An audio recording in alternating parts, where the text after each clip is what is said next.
Dear friends, in today's edition of the ABR library, we are going to cover the set of the big starting essential questions.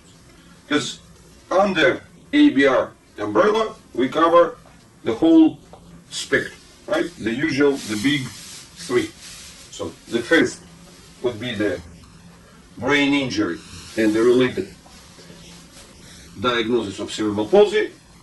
Second, genetic conditions and the related label of the rare diseases. And then, of course, you've got the part which doesn't have a particular label and just goes under the general developmental delay. Of course, the natural question that comes up, how come that you guys cover all these things at once, and somehow what's the kind of common ground between all these approaches? So that would be the centerpiece of the entire approach, child development and rehabilitation, right? And there, this term itself, child development, already points out to the common thread, right? The common denominator that we are going to deal with and that we are going to address. That effectively, all these components, they eventually plug into the child's development process. But now let's get some clarifications and answer the most difficult looking questions. So, to help you with this, I've made this very simple graph consisting of 4 parts. The word DS stands for the diagnosis, and respectively along the y-axis we have the neuro, and along the x-axis we have the genetic. So let's start with something more familiar. Here we are in the neuro department.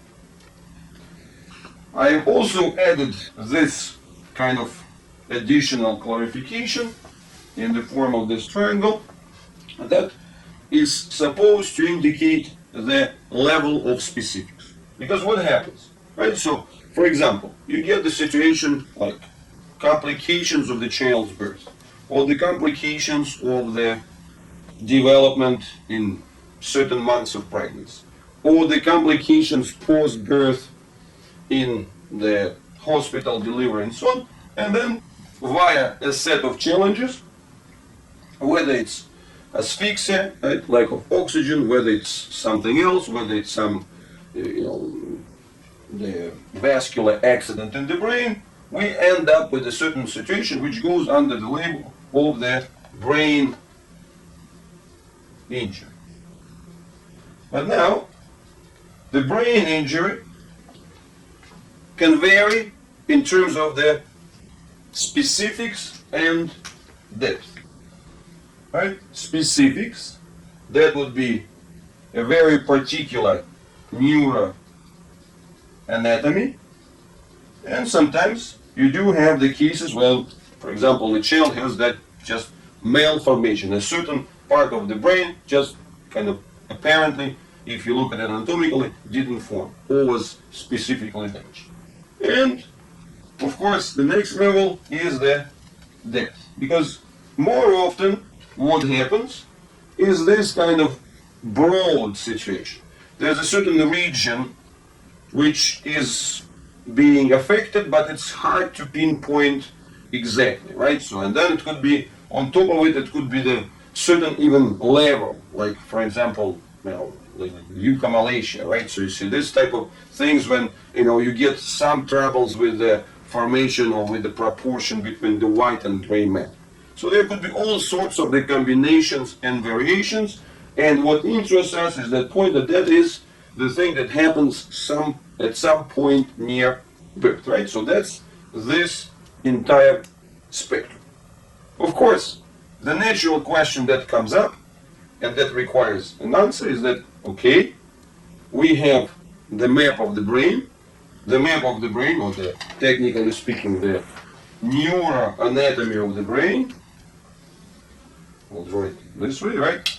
So that means that you've got the brain, and it has different levels, right? The stem, the subcortical, the cortical, and then it has certain proportions within it between the white and the gray matter, and it has its own lobes, divisions, and so on. So in certain situations it's possible to pinpoint exactly and say, hey, that's a certain part of the brain that is really anatomically damaged, and you see there is no particular life there anymore. And then around that area there'll be certain next area where it's a kind of, if you speak of black and white, so if this is black, and then you are going to have some kind of gray area, right? So that's also the part which comes in. So, but the overall message here, you've got the neuroanatomy, and neuroanatomy rules different body parts and systems. So the logic is, if there is something wrong with the neuroanatomy, it gives us wrong signals, and those wrong signals then translate into what? Translate into the wrong performance of this controlled body part. So that means that the wrong functional performance and poor formation of this body part, of the controlled body part. So that's more or less the logic, right? So the most typical logic here, a certain area of the brain, especially if it's following the lack of oxygen, you get the certain loss somewhere within the cortical levels, which in turn translates into the wrong signals going to the muscles, translating to the spasticity, which in turn eventually translate into the poor performance, which staying for a certain period of time and creating the wrong tendencies. So the structure adapts, so the structure gets poor as well, right? So you see here we get both function, tissue, and structure. All of them gets affected. But now, of course, that's example, say cortical, but it could be brain stem, right? So you see, it could be hippocampus or whatever. It could be some specific area where, in case of the cortical levels, it's much broader, right? You can't really pinpoint so much, right? It just generally say the superficial muscles, but the deeper you go towards the brain stem and the subcortical structures, the easier it is to get some pinpointing things, right? So then you can get exact labeling and say, oh, you know what, this is, the person has problems with balance and he's ataxic because he has this particular damage at the level of the brain stem. So this kind of thing, right? So that's the question that naturally comes up. But when we want to answer these difficult questions, we don't stop here. We move further, right? And then, you see, here we started with the neuro, and then we arrived to the functional, structural, and the tissue level trouble. But this way, we also have another set of troubles, right?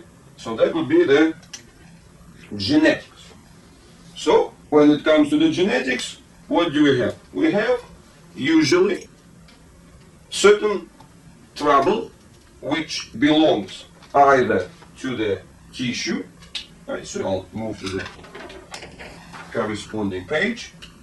So if it belongs to the tissue, what does it mean? That means that genetics are responsible for certain problems with encoding, say, a particular protein, And if this particular protein is not encoded, then you get the tissue which is becoming too, the elasticity is insufficient, means it gets too tight, or in opposite, it has a very low coefficient of elasticity, so it's easily stretched, or a certain part, whatever, of the fat breakdown tissue or fat breakdown cascades is not working, so it's tissue level.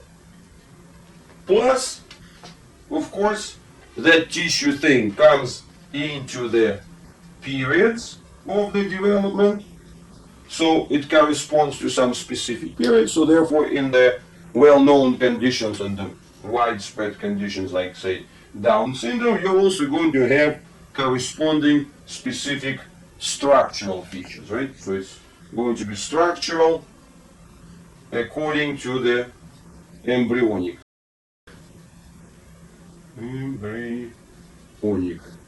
phases.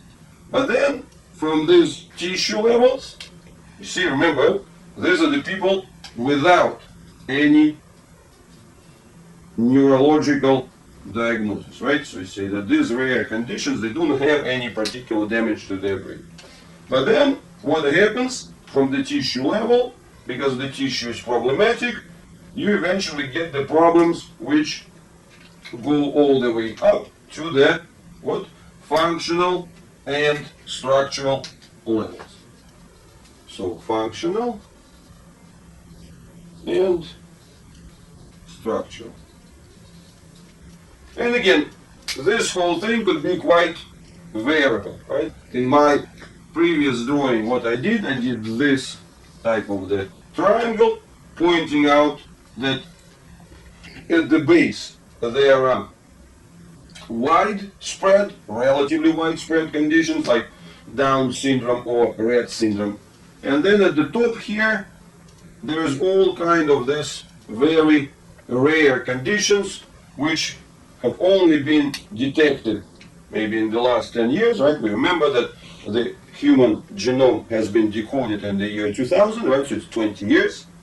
So therefore, before that, most of the conditions which were defined, they were probably mostly, like the chromosome defects, and now it could be a lot more diverse what could be identified, right? And that's why in the last 10 years, there are several hundred specific conditions, each of them having anywhere from 50 people to maybe 2,000-3,000 people around the world. And these numbers are going to increase.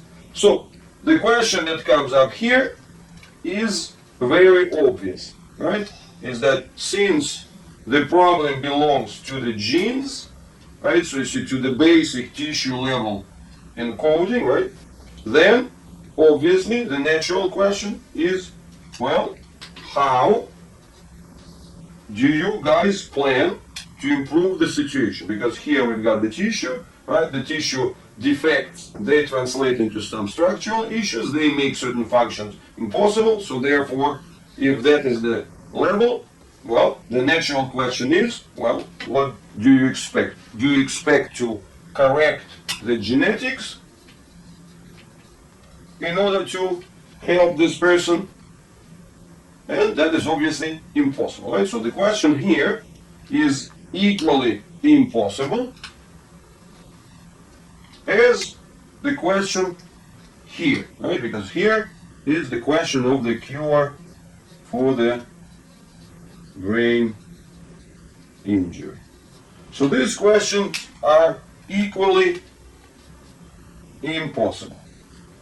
So if these questions are equally impossible, then quite naturally, you get to the point of how do you guys plan to deal with it, and how do you plan to get anything positive in terms of the child development and rehabilitation.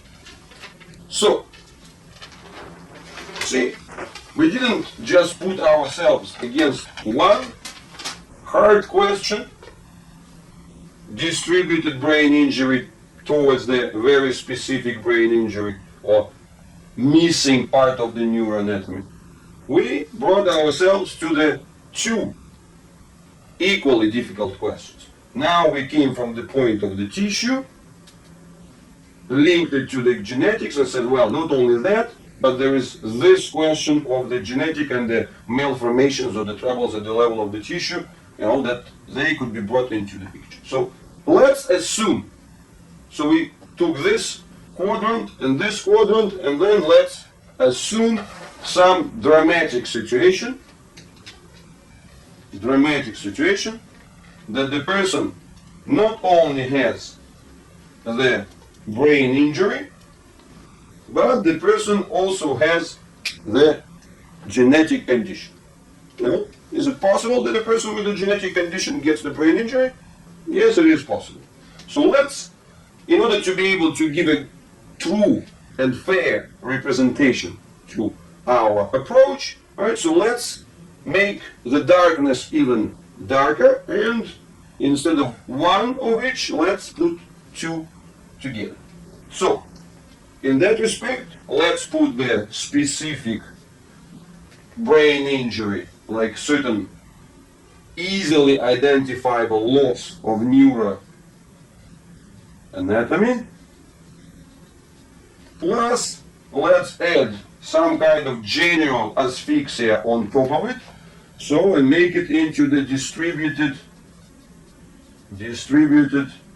neuro deficit as well. Right? So therefore, in that respect, we're going to get it in two levels: neuro deficit and neuro damage.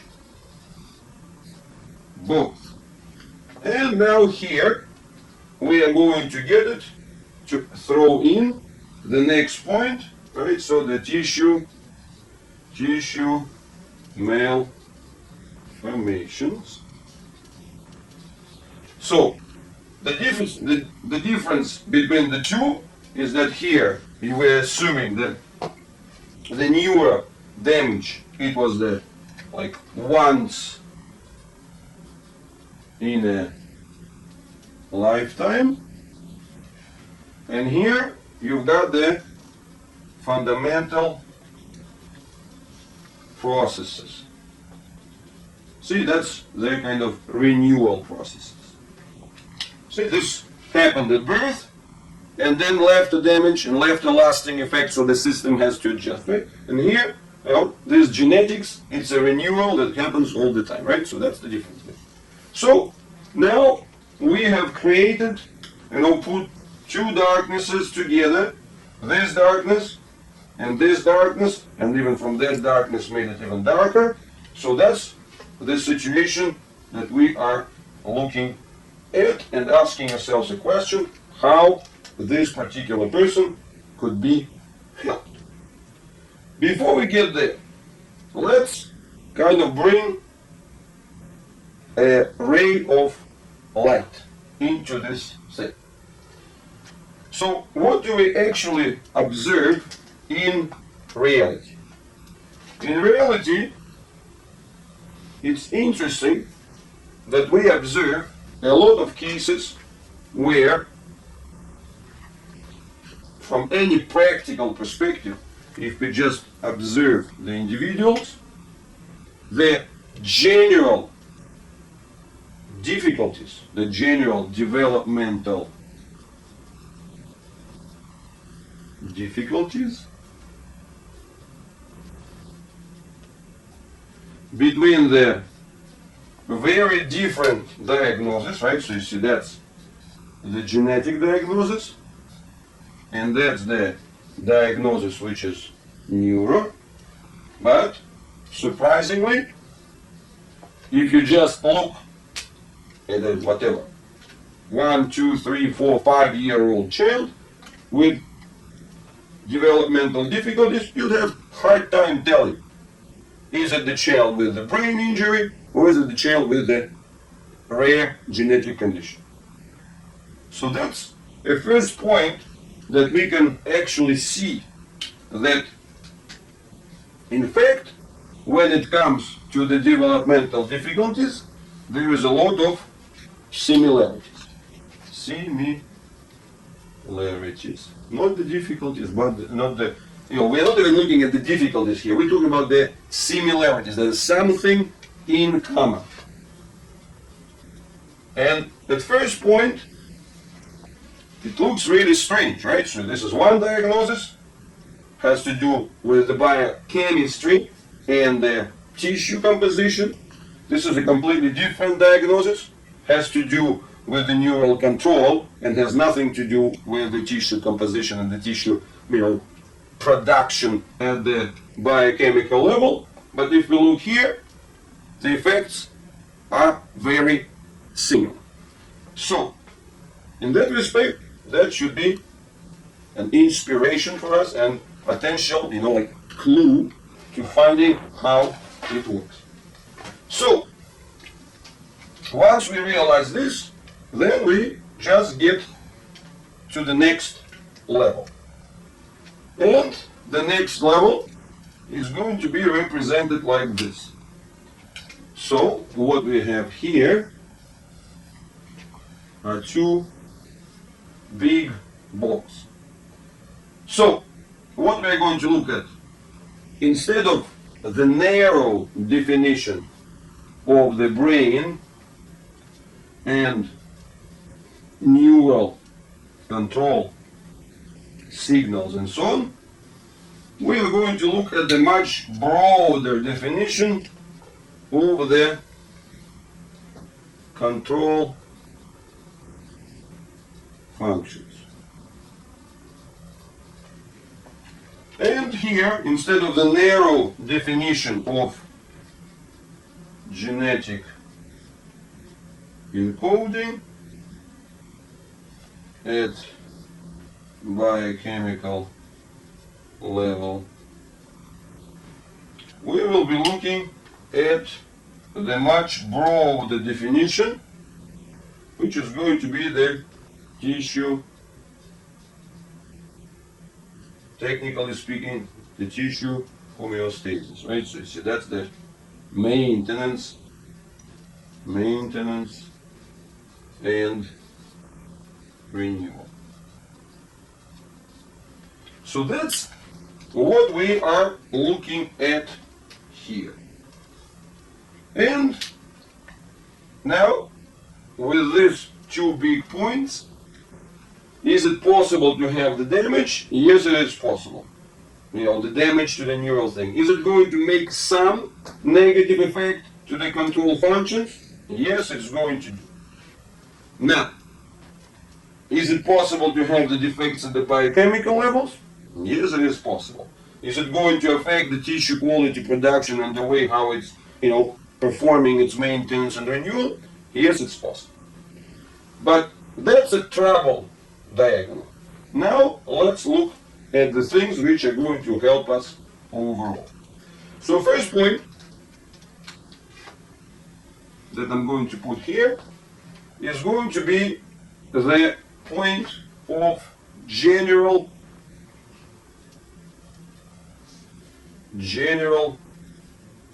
vitality. So that will be kind of internal. In simple words, we ask ourselves the question, how much help does this person need to survive? So, of course, there are situations when the person requires continuous type of the support in terms of the, blood transfusion, artificial lungs, and those kind of these things. So, and artificial feeding. So, of course, that's a situation when the general vitality is very low. But what do we see? We see two things.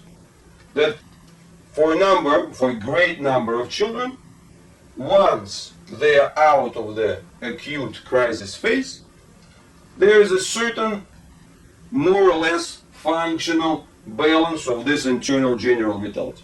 There could be troubles with feeding, there could be trouble with what they're digesting, and so on and so forth, but generally they are self-breathing, they're self-surviving, they're kind of self-digesting, and so on. So generally, the big systems of the general vitality, they are functioning.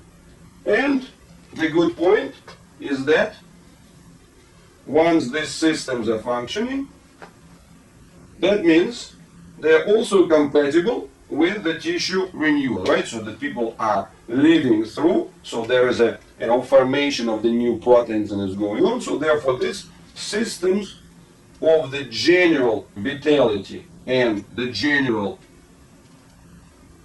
maintenance, they are functional. So that's already a very big thing to begin, to start. Second point that we are going to bring in here is this.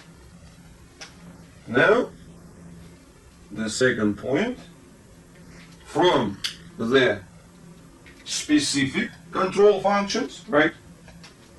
Dedicated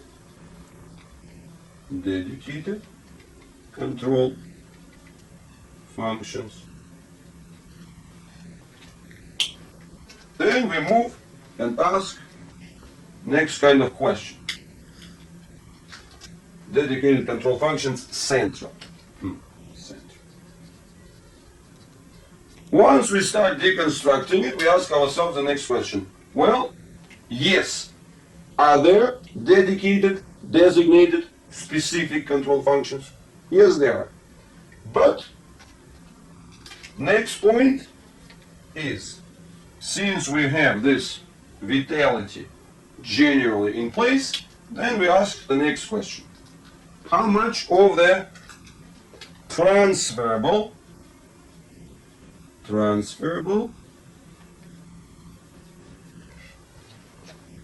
global central functions are there?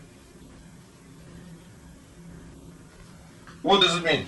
That's what goes under the label of plasticity and redistribution. So all we need to know about the control functions is that as long as there is some transferable potential within the global central functions, there is plasticity and redistribution, which is significantly greater than 0, we are already in the game, right? So you see, if the total control function is 100%, so what we know, out of this 100%, a certain part is gone. But we still have quite a lot left. First point, within the central functions, how much is transferable around, right? So you see, if we were to draw this brain and this was kind of gone, then it's the question of how much could be transferred around and distributed.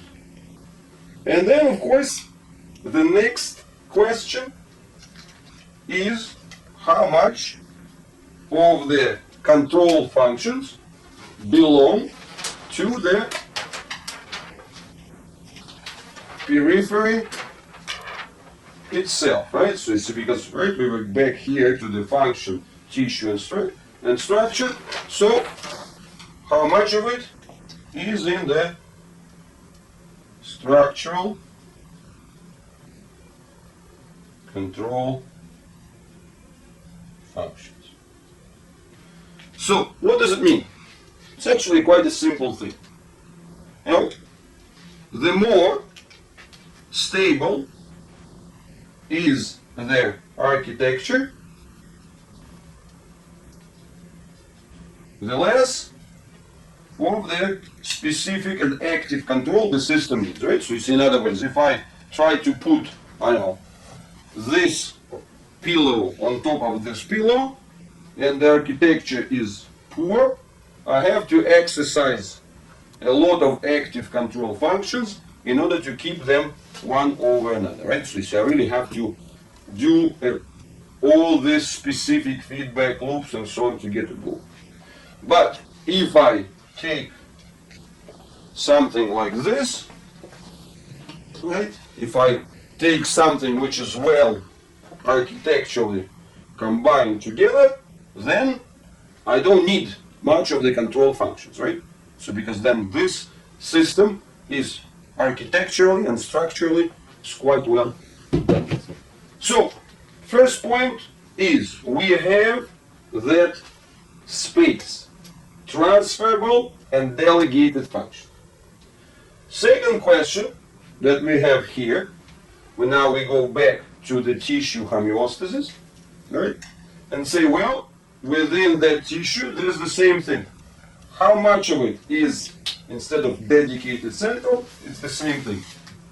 How much of it is dedicated specific, and how much of it is what? Transferable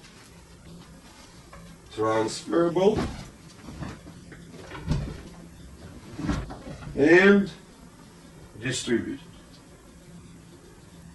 So effectively, we ask the same type of question. Dedicated local and transferable distributed. Putting it simply, if you compare it to buildings, my favorite example is this, right? Is that if you have the nice architectural plan and you have the bricks, which are all coming together, and then there is the bricks, and then there's another set of bricks, and then the bricks, and so on, and they're kind of in between. So everything is nice, right? And you get the factory that produces those bricks. So then in this scenario, if these are the bricks, you don't need that much of mortar. You don't need that much of cement to put between, because it's all arranged already nice prefab. But if we go to countries like Spain, Italy, France, and so on, what we're going to see? A lot of the old bridges, houses, walls, and so on, they were made out of the stones of the most strange and irregular shape. Now, if we just try to put those stones of irregular shape together, things are going to fall apart. But if we have the architectural plan and we fill up these things with this mortar, right, then what we're going to have, we can have a relatively nice wall that is going to be able to sustain. So these are the standard bricks, and these are irregular stones. So the general idea that we are having throughout this is principle number one is, right, so it's generally, it's working. Exclamation points. That's our, not even the principle, that's our kind of foundation. And out of this, generally it's working, what is our basic point? How to make it easier. Right? So if it's working, well, it's already working, it's working hard, harder than a healthy person. So you get the basic question, how to make it easier. Well, and then we have two lines at the very least. First point is what? Architecture.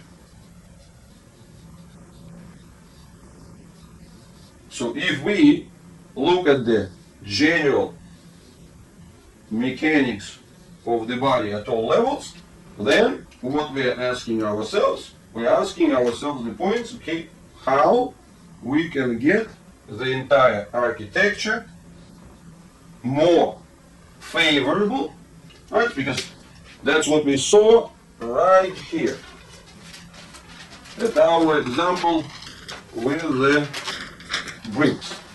If we can get a better architecture, then even the most irregular stones, you can make the structures, you can make systems which are going to be sustainable for a long period of time.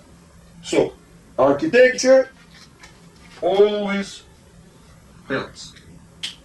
And when it comes to the architecture, What it means?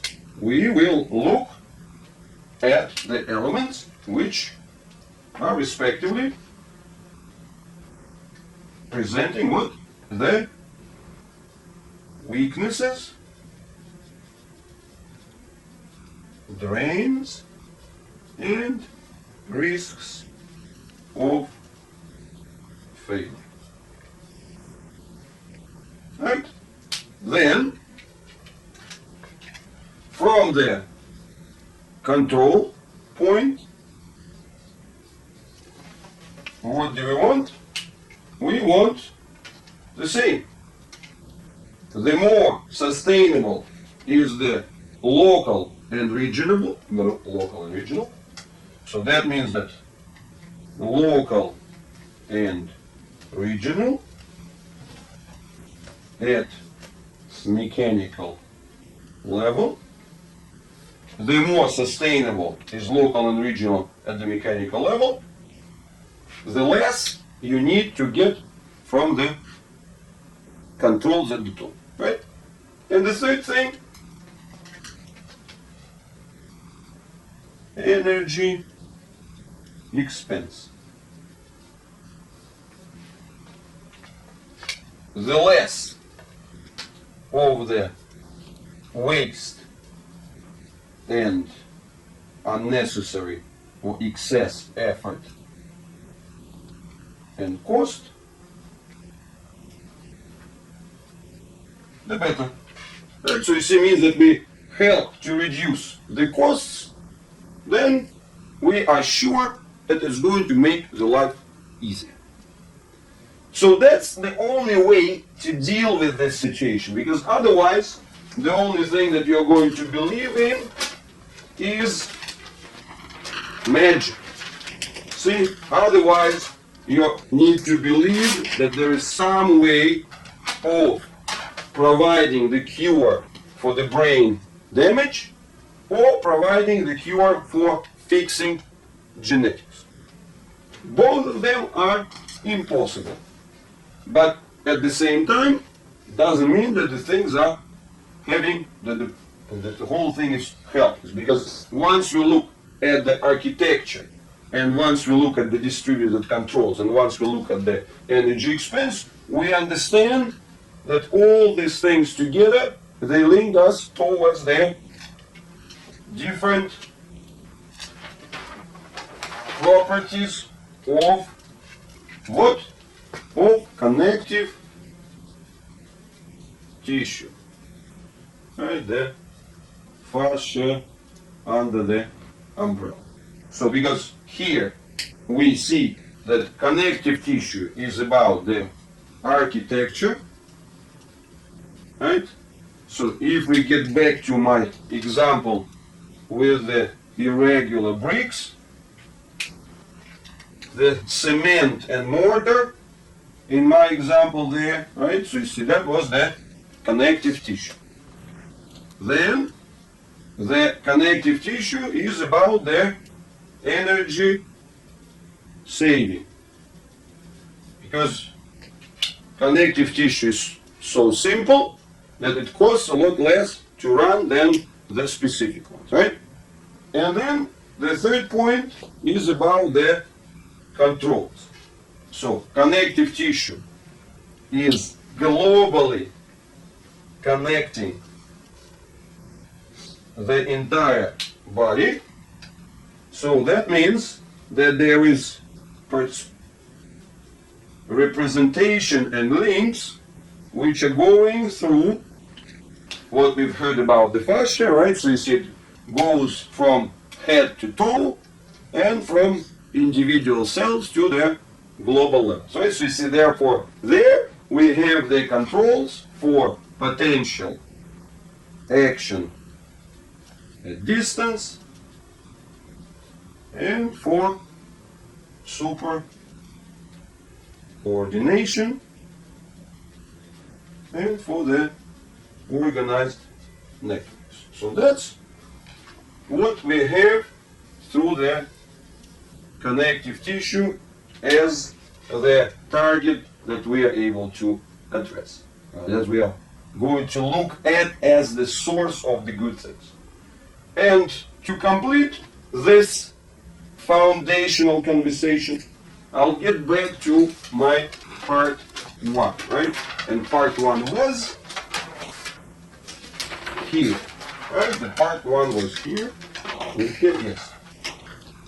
It was here. We understood that developmental difficulties present a lot of similarities between the genetic conditions and between the neurological conditions. As the specifics of this A1 and A2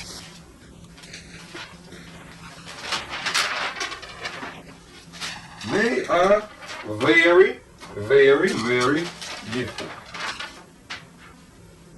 You know, this is the neuron, and that's genetics. Completely different scales, completely different levels and so on. But we see there is a lot in common.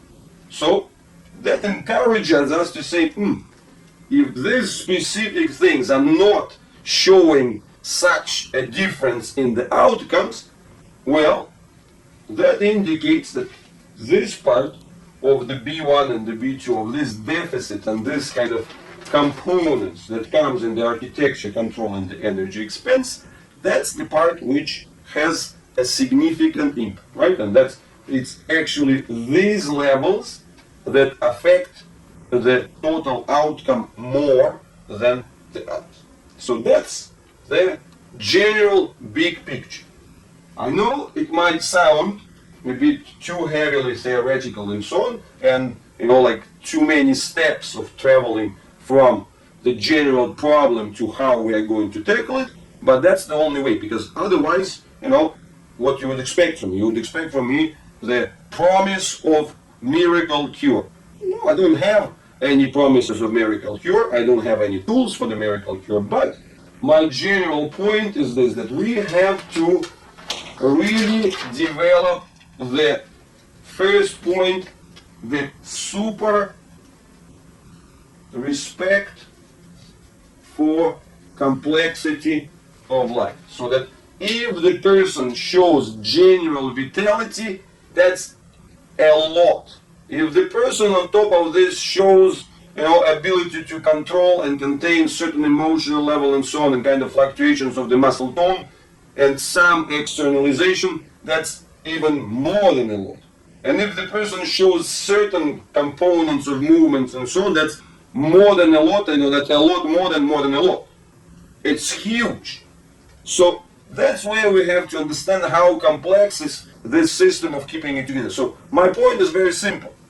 This is the system which is not broken. This is the system that we can trust at both levels. We can trust it at the level of the controls, starting from the neuro, and we can trust it in the system of the renewals and the self-maintenance. And once we trust the system, then it becomes simple. Say, hey, we don't have to play God, we don't have to play Lord Almighty, we don't have to figure out how exactly it's specifically step by step it's solved.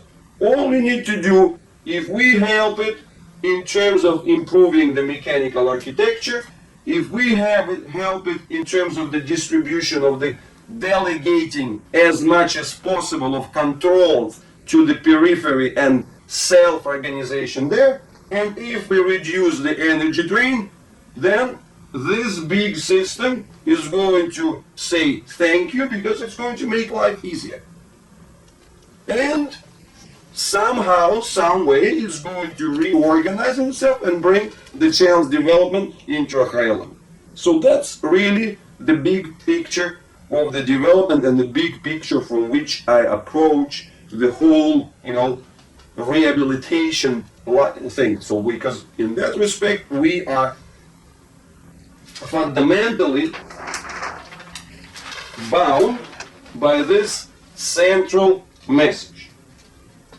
It is that much of life and then growth and tissue differentiation. That's life. And then the therapy is supposed to be some kind of specific catalyst that helps it here, helps it here, helps it here. So it's plugged in into life, right? So you see, in that respect, life is where things are happening, and that's where we plug in. We are not replacing life, we are not playing gods and so on. We are respecting the life and the processes first, and then our part is to make life easier, right? So you see, that is the general part, right? Therapy is making life processes easier. That's what therapy, rehabilitation, and so on is about. That's this level. So that's the big picture from which we start any approach to any condition, and you can see that it's applicable to the whole scope. We didn't try to save and be picky and say, well, this is the particular diagnosis of this, and we deal with that, and this is a particular diagnosis.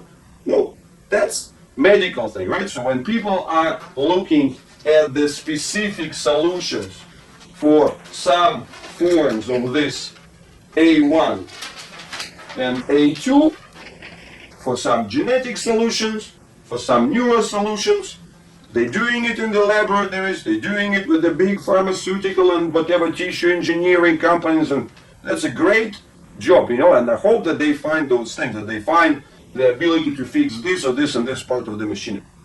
But our part, the general rehabilitation part, belongs here. What are the distributed controls and what are distributed architecture and tissue renewal processes? The more we can help those, the more we can plug into the existent life, well, the more we can help. And that makes us capable of helping both the neuro people, the neuro problems, right, the A1, it helps us capable into addressing and improving the development of the genetic and A2, whether it's broad, whether it's narrow, whether it's already known and existent genetic condition, whether it's yet unknown, whether it's general kind of over why the fascia suffers there, right? Well, I guess it's exactly for the same reason, because that's the, you see, if you look at it that way, it's renewable, so it's the simplest thing, right? So you see, it's like, it's the most dependent on its architecture, right? You see, fundamentally, if you look at whatever, at collagen or any other structures, so what works there are, you have the formula, right? You have the formula of how the individual molecules are actually composed, right? But the organization of those working molecules, right, is super complex. So it works as a combination of thousands or even tens of thousands of those elements, how they're put together.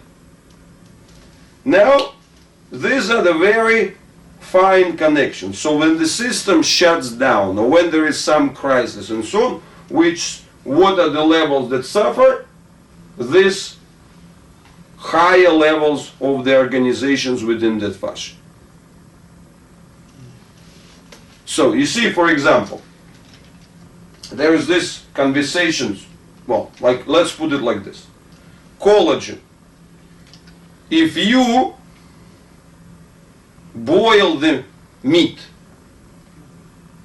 the collagen molecules are still there. But instead of being connected, when you look at the gelatin or the jelly, right?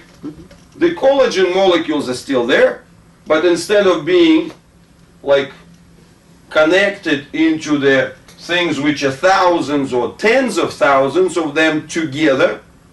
Now it's maybe 20 of them. You know, it's chopped into the small pieces. So the architecture is lost. The same thing happens to capillaries, the same thing happens to everything. So therefore the high level architecture of connective tissue is lost during the time of crisis. And that's kind of polarity there. On the one hand, the biochemical, to say so, connective tissue, the, collagen of all kinds, and then other fibers, and those, the glycosaminoglycans, so the fascia gels, right?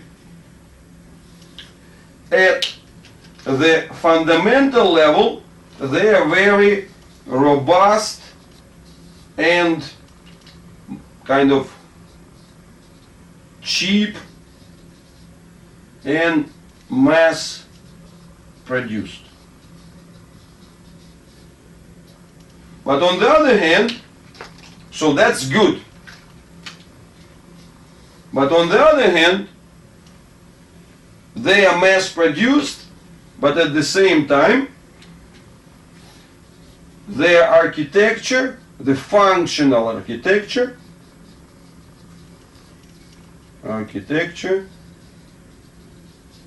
is very complex. So their material is simple and mass produced, right? So you see that's material.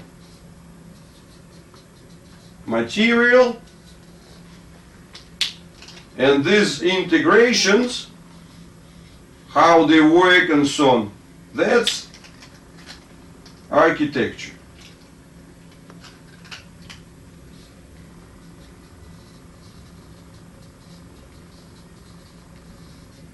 So how the material gets combined.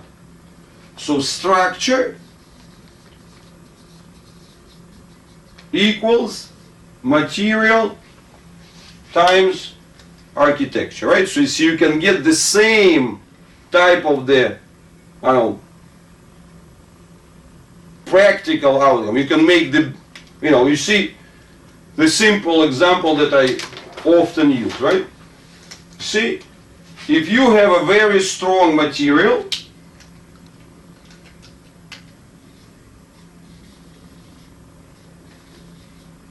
you can make like strong metal. You can make a very simple bridge, just put two metal plates and you can put heavy items on it, right? Mm-hmm. That means architecture here is simple, material is strong. Now, again, we move into Spain. What do we see there? You see a lot of the old bridges, they are like this, right? They are arched bridges. Yes? You've seen them? Mm-hmm. So, why they are like this? Because this bridge, the way that it's put into the architecture, these ones, they sort of go into each other, so it's when there is an extra load on this bridge, they lock onto each other. So, now, if you were to make it flat, it would break very easily.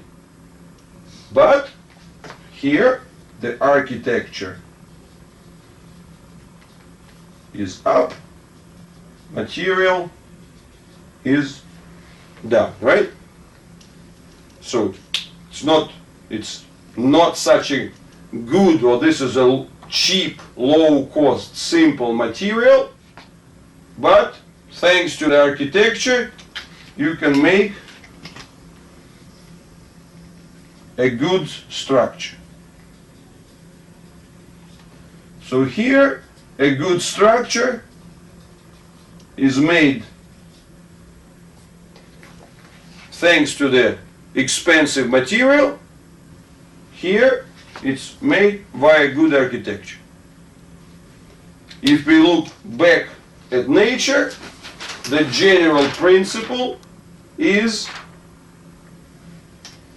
minimize the costs of the material and maximize the savings from architecture.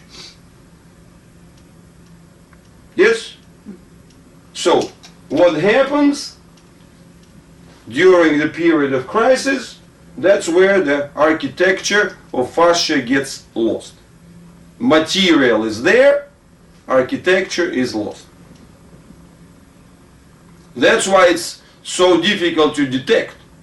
Right? So you see, in that respect, you look at the, them, even it doesn't show itself on an X-ray, it doesn't show itself as like that much of problem on the MRI, ultrasound, and so on. It's not specific enough because material is more or less the same. It's the architecture that matters.